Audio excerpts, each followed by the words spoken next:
آگے حدیث میں رسول کریم صلی اللہ علیہ وسلم نے ارشاد فرمایا کہ من کان فی حاجت اخیہ کان اللہ فی حاجتی، اگر کوئی شخص اپنے مسلمان بھائی کی کسی حاجت کو پورا کرنے میں لگا ہوا ہو تو اللہ تعالیٰ اس کی حاجت پوری کرنے میں لگ جاتا۔ اگر ایک مسلمان ہے، اس کو کچھ ضرورت ہے، مثلا بیچارہ بے روزگار ہے اور روزگار کی تلاش میں ہے، اس کو حاجت ہے کہ اسے کوئی اچھا روزگار مل جائے، تو کوئی مسلمان اس کو روزگار دلانے کے لیے جو کچھ جتنی کوشش کرے گا اور جب تک وہ اس کی کوشش میں لگا رہے گا، اللہ تبارک و تعالیٰ اس کی حاجت پوری کرنے میں لگ جائے۔ تو بات کیا ہوئی کہ ظلم تو درکنار، اور ظالم کے پاس کسی مسلمان کو بے یار و مددگار چھوڑنا تو درکنار۔ مسلمان کا کام یہ ہونا چاہیے کہ دوسروں کی حاجت روائی کرے۔ اگر کسی کو کوئی ضرورت درپیش ہے تو اس ضرورت میں اس کی مدد کرے، اور جتنی دیر مدد کرے گا اتنی دیر تک اللہ تعالیٰ اس کی اپنی حاجت پوری کرنے میں لگ جائیں گے۔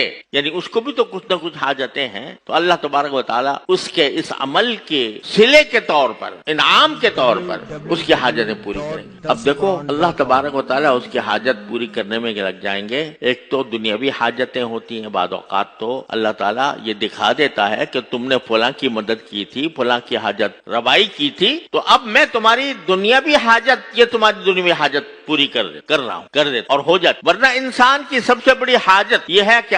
آخرت میں اللہ تبارک و تعالیٰ اس کو عذاب سے بچا کر جنت عطا فرمائے، سب سے بڑی حاجت انسان۔ تو جب کوئی مسلمان کسی دوسرے مسلمان کی حاجت پوری کرنے کے لیے کوئی کام کرتا ہے تو اللہ تبارک و تعالیٰ اس کی حاجت میں لگ جاتے ہیں، یا تو دنیا کے اندر اس کو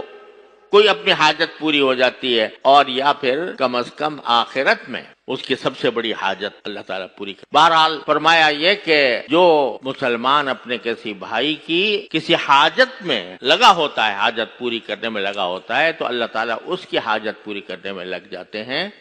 اور اس کی دنیاوی حاجت پوری کرتے ہیں، یا آخرت میں جو اس کی سب سے بڑی حاجت ہے وہ انشاءاللہ پوری کریں گے۔ اللہ تبارک و تعالیٰ اپنے فضل و کرم سے ہم سب کو ان تعلیمات پر عمل کرنے کی توفیق عطا فرمائے۔ وآخر دعوانا الحمدللہ۔